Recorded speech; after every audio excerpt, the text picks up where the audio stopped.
Step number 3, விதைத்தால் தான் வளர்ச்சி.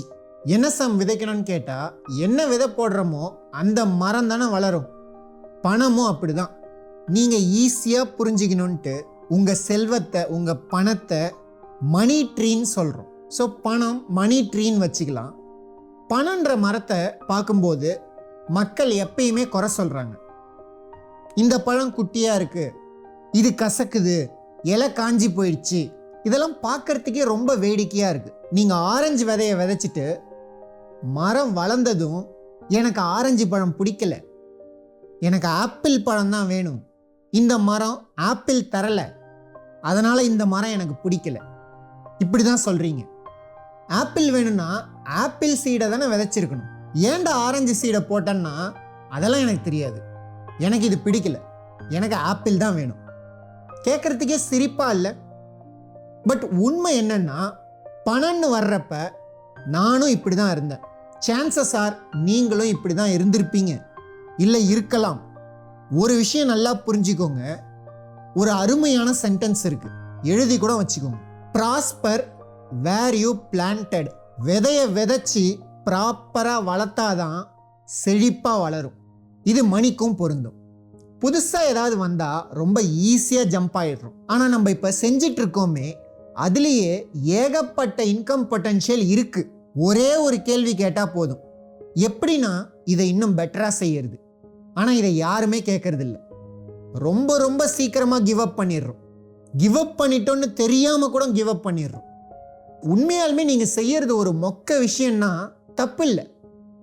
நஷ்டத்தை கட்டுப்படுத்துறதுக்காக கிவ் அப் பண்ணலாம்.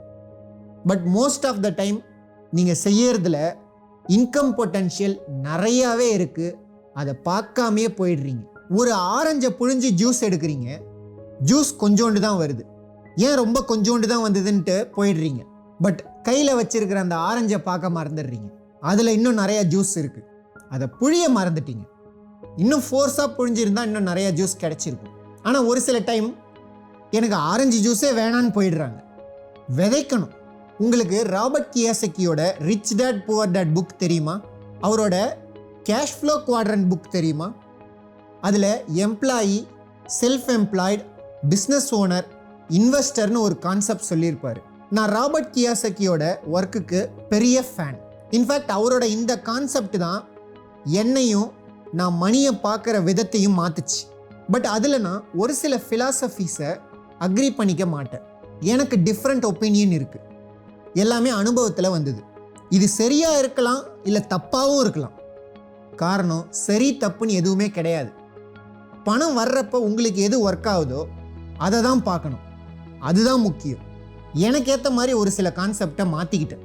ஏன்னா யார் அவரோட ஃபிலாசபிஸை படித்தாலும் அவர் ஏதோ ரியல் எஸ்டேட் வாங்க சொல்கிறாருன்னு நினச்சிக்கிறாங்க.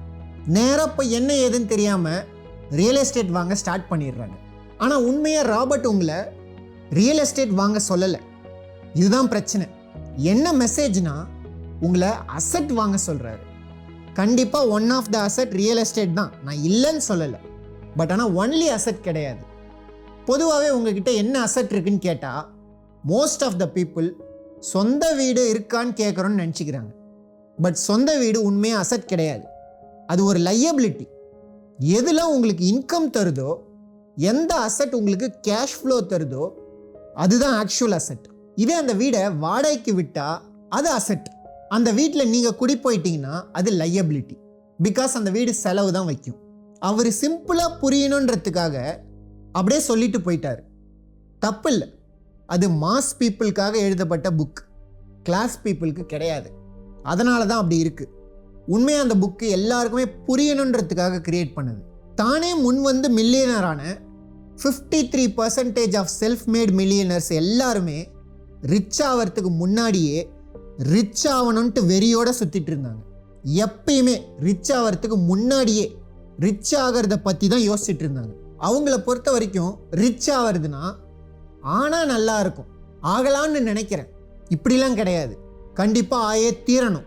ரொம்ப நாளாக இதையே தான் பழப்பாக வச்சுட்டு சுற்றிட்டு இருந்தாங்க. பொதுவாக ஆவரேஜ் பீப்புள் மில்லியனராக 32 இயர்ஸ் ஆகும் ஸ்டாட்டிஸ்டிக்ஸ் சொல்லுது. இதனால தான் அவங்க இதை பற்றியே முழு நேரமாக பேசிகிட்டு இருந்தாங்க. எப்பயுமே பணத்தை பற்றியே தான் பேசிகிட்டு இருப்பாங்க. அதை பற்றி மட்டும்தான் யோசிப்பாங்க.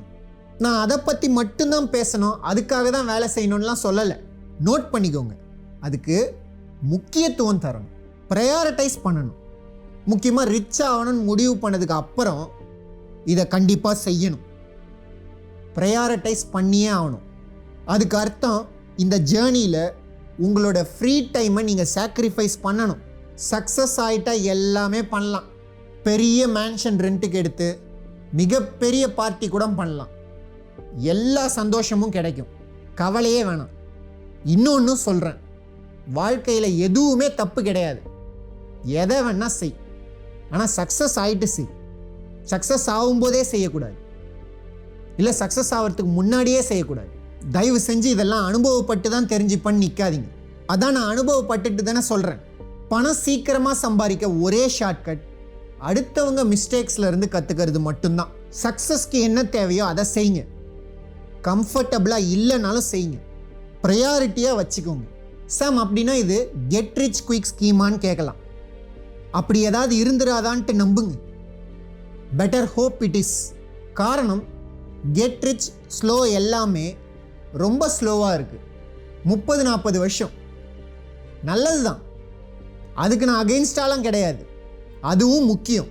ஒவ்வொரு மாதமும் 5000 10,000 தூக்கி இண்டெக்ஸ் ஃபண்டில் போட்டு க்ரோ பண்ணி மில்லியனர் ஆகணும். அதுவும் இம்பார்ட்டன்ட் தான். அப்படின்னா சாம் நீங்கள் மியூச்சுவல் ஃபண்டில் இன்வெஸ்ட் பண்ண சொல்கிறீங்களான்னு கேட்கலாம். அதெல்லாம் எனக்கு பிடிக்காது, எனக்கு தெரியாதுன்னு சொல்லலாம். அவ்வளோ நாள்லாம் வெயிட் பண்ண முடியாது, அதெல்லாம் வேஸ்ட், அதுக்கு நான் இப்போவே செலவு பண்ணிடுறேன்னு கூட சொல்லலாம். டியூடு, வேறு வழி இல்லை. Something is better then nothing. First 40 years பிளானை கேரண்டியாக செட்டப் பண்ணுவோம்.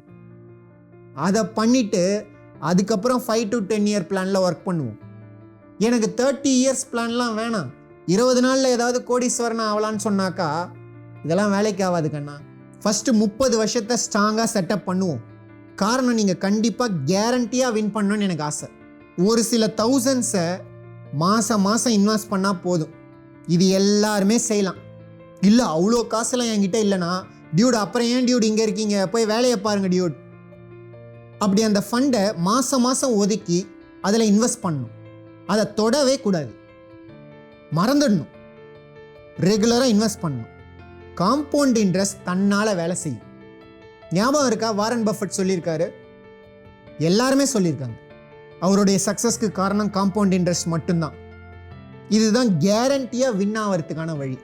இந்த get rich குயிக்கு, get rich slow, இது எல்லாத்தையும் விடுங்க. இது கெட் ரிச் சர்டைன். உங்களுக்கு எது ஃபெயில் ஆனாலும், வேலை போனாலும், பிஸ்னஸ் காலியானாலும், எது ஆனாலும் இதை தொடக்கூடாது. ஏன்னா கடைசியில் இதுதான் உங்களை காப்பாற்றும். அதுக்கான விதை தான் இது. இதை செட்டப் பண்ணியாச்சுன்னா இப்போ நெக்ஸ்ட் ஸ்டெப்புக்கு வரலாம். ஏன் நீங்கள் சீக்கிரமாக பணம் சம்பாதிக்கணும்? நல்லா ஞாபகம் வச்சுக்கோங்க, நான் சீக்கிரம்னு சொல்கிறது 5 to 10 வருஷம், 30 நாள் 60 நாள்லாம் கிடையாது. 1 கோடி ரூபாவை யோசிச்சு பாருங்க, அதுதான் உங்கள் கோல்னு வச்சுக்கலாம். இன்னொன்று ஞாபகம் இருக்கா, மினிமம் 1 crore தான் கோல் வைக்கணும். மேக்ஸிமம் எவ்வளோ வேணால் வச்சுக்கோங்க, 5, 10, 50 உங்களுக்கு உங்கள் சௌரியம். பட் மினிமம் எவ்வளோ சொல்லியிருக்கேன், அதை ஃபாலோ பண்ணணும். ஒவ்வொருத்தரும் ஈஸியாக உங்கள் லைஃப் டைமில் 1 கோடி ரூபா சம்பாதிக்கலாம்.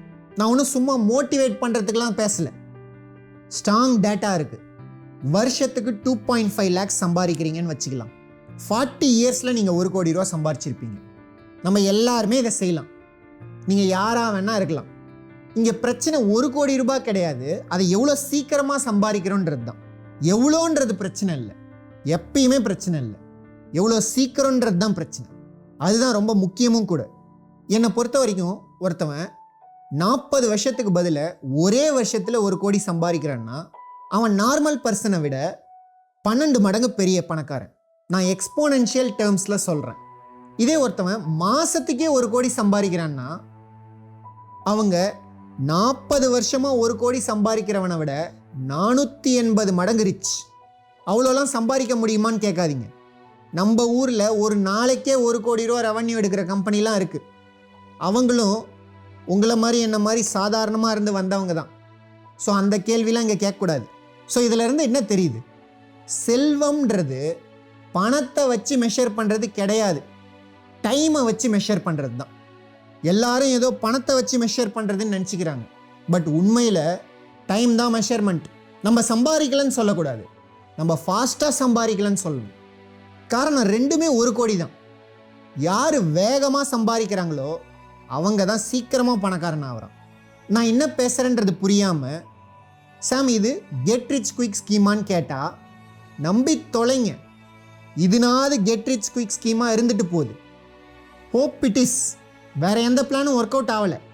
இன்ஃபேக்ட் நீங்கள் கூட பார்த்துருக்கலாம், யாரெல்லாம் 5-10 வருஷத்துக்குள்ள கோடி ரூபா சம்பாதிக்கிறாங்களோ அவங்க நெக்ஸ்ட் கோடியை 5லேருந்து 10 மாதத்துக்குள்ளாரே சம்பாதிச்சிருவாங்க. காரணம், ஃபஸ்ட்டு சம்பாதிக்கிற டைம் அவங்க சம்பாதிக்கிறதுக்கு எடுத்துக்கல, அதுக்கு தேவையான ஸ்கில்ஸை வளர்த்துக்கிறதுக்கு தான் எடுத்துக்கிறாங்க. ஆக்சுவலாக எல்லாரும் 5 வருஷம்லாம் கஷ்டப்படலை, அந்த கடைசி 1 வருஷத்தில் தான் எல்லாத்தையுமே சம்பாதிச்சிருப்பாங்க. எத்தனை பேர் கேள்விப்பட்டிருக்கீங்க ஃபஸ்ட்டு மில்லியன் தான் ஹார்டஸ்ட் மில்லியன்னு? அது ரொம்பவே உண்மைதான். காரணம், ஸ்கில் கற்றுக்கிறதுக்கு தான் லேட் ஆகுது. செகண்ட் மில்லியன் சொடக்கு போடுற டைமில் வந்துடும். தேர்ட் மில்லியன்லாம் பேசவே வேண்டாம், பேசிகிட்டு இருக்கும்போதே வந்துடும். இந்த க்ரோத் எப்படி இருக்குன்னா ஃப்ளைட் டேக் ஆஃப் ஆகிற மாதிரி ரொம்ப நேரமாக ரன்வேலேயே ஓடிட்டுருக்கும். First million, second million, third million கண்ணை மூடி திறக்கிறதுக்குள்ளே எட்டாத ஹைட்டுக்கு போயிடும். பட் பிரச்சனை 10 அடி ஓடிட்டு எல்லாரும் கிவ் அப் பண்ணிடுறாங்க. ரன்வேல 30 நாள் ட்ரை பண்ணுன்னு தெரியுமா, எதுவுமே நடக்கலை. டியூட், வெறும் 30 நாள் தான் டியூட், இன்னும் கொஞ்சம் டைம் எடுத்துக்கோங்க. நான் 3 வருஷமாக ட்ரை பண்ணுறேன், எனக்கே ஒன்றும் பேசுறதுக்கு சரியாக வரல. ஜஸ்ட் 30 நாள் தானே டியூட். இது எப்படி தெரியுமா இருக்குது? வெயிட் லாஸ்க்காக ஜிம்முக்கு போவாங்க தெரியுமா, 30 நாள் போயிருப்பாங்க, எனக்கு இன்னும் 30 கிலோ குறையல. நான் 30 நாள் போயிருக்கேன், எனக்கு இன்னும் 6 பேக்கே வரல. இதனால தான் முன்னேறதே இல்லை. ஒன்று நல்லா தெரிஞ்சுக்கோங்க, அதிகமான பணத்தை ஃபாஸ்ட்டாக சம்பாதிக்கிறது ஒன்றும் தப்பான விஷயம் கிடையாது. ஃபஸ்ட்டு பணம் சம்பாதிக்கிறதே ஒரு புனிதமான கலை. Money making is a noble art. அதுதான் இருக்கிறதுலே ரொம்ப புனிதமான ஒன்று. சொன்னால் ஒத்துப்பீங்களா? நீங்கள் ஒத்துக்கலனாலும் அதுதான் உண்மை. டைட்டானிக் படம் பார்க்குறதோ இல்லை அந்த டைட்டானிக் கதையை உருவாக்குறதோ பெருசு கிடையாது. அந்த டைட்டானிக்கை வச்சு பணம் சம்பாதிக்கிறது தான் புனிதமானது. இனிமேல்ட்டு உங்களை யாராவது பார்த்து ஏன்டா இந்த மாதிரி பணம் பணம்னு அலையிறேன்னு கேட்டால் உங்களுக்கு கோவம் வருமா? எனக்கெல்லாம் பெருமையாக இருக்கும். ஏன்னா அது ஒரு நோபல் ஆர்ட். இதுதான் உண்மை. இதை சொல்லித்தரதான் நம்மளை சுற்றி யாருமே இல்லை. உங்களுக்கு எப்படின்னு தெரியல, எனக்கெல்லாம் யாருமே இல்லை. நானாக கஷ்டப்பட்டு அனுபவித்து எல்லாத்தையும் இழந்து தான் கற்றுக்கிட்டேன். என்னோட மிஸ்டேக்ஸை இன்னொருத்தவன் மறுபடியும் செஞ்சு அவன் லைஃப்பை வேஸ்ட் பண்ணக்கூடாதுன்னு இதை இப்போ உங்களுக்கு ஷேரே பண்ணுறேன். ஏன்னா அந்த வழி எனக்கு தெரியும். பணம் சம்பாதிக்கிறது தப்பு இல்லை, வேல்யூ ப்ரொவைட் பண்ணுற வரைக்கும் எவ்வளோ வேணால் சம்பாரிச்சிக்கோ, எவ்வளோ வேகமாக வேணால் சம்பாரிச்சிக்கோ, தப்பே கிடையாது. இன்னும் சொல்லப்போனால் ரொம்ப ரொம்ப ஒரு நல்ல விஷயம். ஆனால் இங்கே வந்து சம்திங் ஃபார் நத்திங் கதையெல்லாம் விடக்கூடாது. அதெல்லாம் நான் ப்ரமோட் பண்ணவே மாட்டேன். வேல்யூ கொடுக்கறது தான் பணம் சம்பாதிக்கிறதுக்கான கேமே. அதை தான் நம்ம கேம் ப்ளே பண்ணணும். அதை செஞ்சால் next level next level next லெவல்னு போயிடலாம். இல்லைனா கேமே ஆரம்பிக்காமல் கேம் ஓவர் ஆகிடும். யார் குறைஞ்ச நேரத்தில் நிறைய பேருக்கு நிறைய வேல்யூ கொடுக்குறாங்களோ அவங்க தான் இன்றைக்கி பில்லியனர்ஸாக இருக்காங்க. ஆப்பிள், ஃபேஸ்புக், ரிலையன்ஸ் எல்லாருமே பில்லியன்ஸ் ஆஃப் பீப்புளுக்கு டன்ஸ் ஆஃப் வேல்யூ அள்ளி கொடுத்துருக்காங்க. அதனால தான் இன்றைக்கி இந்த நிலமையில் இருக்காங்க, சும்மா கிடையாது. அவங்க என்ன எல்லாம் ஏலியன்ஸா? நான் சொல்கிறேன், நாளைக்கே கூட நீங்கள் 1 கோடி ரூபா சம்பாதிக்கலாம். பேச்சுக்கெலாம் சொல்லலை, பண்ண முடியும். நீங்கள் பண்ண வேண்டியதெல்லாம் ஒன்றே ஒன்று தான். எந்த 1 கோடி பேருக்கு அவங்களுக்கு தேவையான வேல்யூவை கொடுக்கணும்னு யோசிங்க. பதில் கிடச்சிருச்சுன்னா செய்யுங்க. 1 கோடி ரூபா நாளைக்கு என்ன இப்போவே கூட வரும். ரொம்ப சின்ன விஷயம். இதை நம்ம வால்யூம் கேம்னு சொல்லுவோம். இன்னொரு கேம் இருக்குது, ஹை மார்ஜின் கேம். கோடி பேரெல்லாம் தேட தேவையில்லை, 100 பேருக்கு 1 லட்ச ரூபா மதிப்புள்ள ஏதாவது ஒரு ஒர்த்தை கொடுங்க, கோடி ரூபா வந்துடும். இது ரெண்டுமே கரெக்டு தான், ரெண்டுமே தப்புலாம் கிடையாது. இது தப்பு அது சரின்லாம் கிடையாது. எதை வேணால் செய்யுங்க, ஆனால் செய்யணும், அவ்வளோதான். பணம் சம்பாதிக்கிறது இவ்வளோ சிம்பிள். நம்ம தான் காம்ப்ளெக்ஸ் ஆக்கிக்கிறோம். நம்ம தான் பிஸ்னஸ்னாலே ஏதோ கடை போடுறது, ப்ராசஸில் இறங்கிடணும். திங்கிங்கிறது அழிஞ்சு போச்சு. ப்ராசஸில் இறங்கிறது ரொம்ப கரெக்டான விஷயம், ஆனால் திங்க் பண்ணாமல் இறங்கிறது ரொம்ப தப்பு. இதை யாரும் புரிஞ்சிக்கிறது இல்லை. ஏன்னா கோலே இல்லாமல் இறங்கிட்டு என்ன பண்ண போகிறீங்க? ஃபஸ்ட்டு போய் பஸ் ஸ்டாண்டுக்கு நின்றுவோம், அங்கே எந்த பஸ் வருதோ ஏறி போவோம்.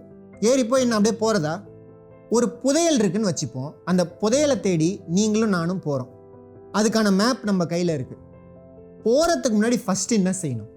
அந்த மேப்பில் நம்ம எங்கே இருக்கோன்றதை கண்டுபிடிக்கணும். அதுதான் ஃபஸ்ட்டு வேலை. அந்த மேப்பில் எங்கே போகணுன்றதெல்லாம் கண்டுபிடிக்கிறத விட நம்ம எங்கே இருக்கோன்றது தான் ஃபஸ்ட்டு பார்க்கணும். அது மாதிரி இப்போ நம்ம கண்டுபிடிக்க போகிறோம். உங்களுடைய மணி ஜேர்னியில் நீங்கள் இப்போ எங்கே இருக்கீங்கன்றதை கண்டுபிடிக்க போகிறோம், எங்கே போகணுன்றதை நிர்ணயிக்க போகிறோம். ஸோ வெல்த்தி ஆகிறதுக்கு நம்பர் 1 கோல் இருக்கும்போது நீங்கள் ரிச் ஆகிறத யாராலையுமே தடுக்க முடியாது. ஆனால் அதை உங்களுடைய நம்பர் 1 கோலாக வைக்கணும். செகண்ட் தேர்டெல்லாம் கிடையாது. இது ரிலேஷன்ஷிப் மாதிரி தான். ப்ரையாரிட்டி கண்டிப்பாக கொடுக்கணும், இல்லைனா போயிடும். அதனால தான் நீங்கள் கல்யாணம் பண்ணிக்க போகிறீங்கன்னா கல்யாணத்தில் ஃபோக்கஸ் பண்ணணும்னு சொல்லுவாங்க. when you get married you want to work on marriage. எத்தனை பேருக்கு கல்யாணம் ஆயிருக்கு? இல்லை எத்தனை பேர் கல்யாணம் நடக்கிற ப்ராசஸை கூட இருந்து பார்த்துருக்கீங்க? ஏன்னா கல்யாணன்றது ஒரு பேப்பரில் சைனை போட்டு ஜாலியாக ஹனிமூனுக்கு போகிற ப்ராசஸா? கல்யாணம்னா எத்தனை மாதத்துக்கு முன்னாடி வேலை நடக்கும்? எப்போ ஸ்டார்ட் பண்ணுவீங்க? எனக்கு தெரியும். ஸோ வெல்த் ஆகணும்னா அதை உங்களோட ஃபஸ்ட்டு கோலாக வச்சு அதை ஃபோக்கஸ் பண்ணணும். அப்போ தான் அதை அடைய முடியும். செகண்ட் தேர்டு கிடையாது, மறுபடியும் சொல்கிறேன். ஸோ நீங்கள் இப்போ எங்கே இருக்கீங்கன்றதை பார்க்கலாம். ஒரு பேப்பர் பென் எடுத்துக்கோங்க, நான் சொல்கிறத எழுதுங்க. யுவர் கரண்ட் ஆனுவல் இன்கம் டேஷை ஃபில் பண்ணுங்க.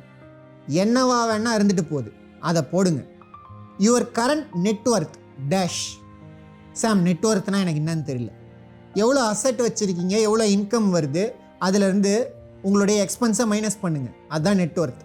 ஒரு சிலர்லாம் ஆமாம் இதை மட்டும் எழுதி என்ன ஆக போகுது, 0 தான்ட்டு காமெடியாக சொல்லுவாங்க. அப்படிலாம் பண்ணாமல் எழுதுங்க. ஃபஸ்ட்டு எழுதி முடிச்சுட்டு நெக்ஸ்ட்டு இன்னும் 10 வருஷத்தில் உங்கள் இன்கம் எப்படி இருக்குன்னு எழுதுங்க. இன்னும் 10 வருஷத்தில் உங்கள் இன்கம் டேஷ். அதை போட்டதுக்கப்புறம் இன்னும் 10 இயர்ஸில் உங்கள் நெட்ஒர்த் டேஷ். இதை எழுதுகிறப்ப ஒரு சிலருக்கு நம்ம ரொம்ப அதிகமாக வைக்கிறோமோ அப்படின்னு தோணலாம், இல்லை நம்ம ரொம்ப கம்மியாக குறைச்சி எடை போடுறோமோ அப்படின்னு தோணலாம். எத்தனை பேர் எவ்வளோ போடணும்னு தெரியாமல் கஷ்டப்படுறீங்க? எல்லாமே நார்மல் தான். என்ன தோணுதோ போடுங்க. இப்போ நீங்கள் எங்கே இருக்கீங்க, எங்கே போனோம், இதை எல்லாத்தையுமே எழுதிட்டீங்க. இதை ரெண்டுத்தையும் கம்பேர் பண்ணுங்க. பண்ணும்போது என்ன ஃபீல் ஆகுது? கான்ஃபிடென்ட் வரும்.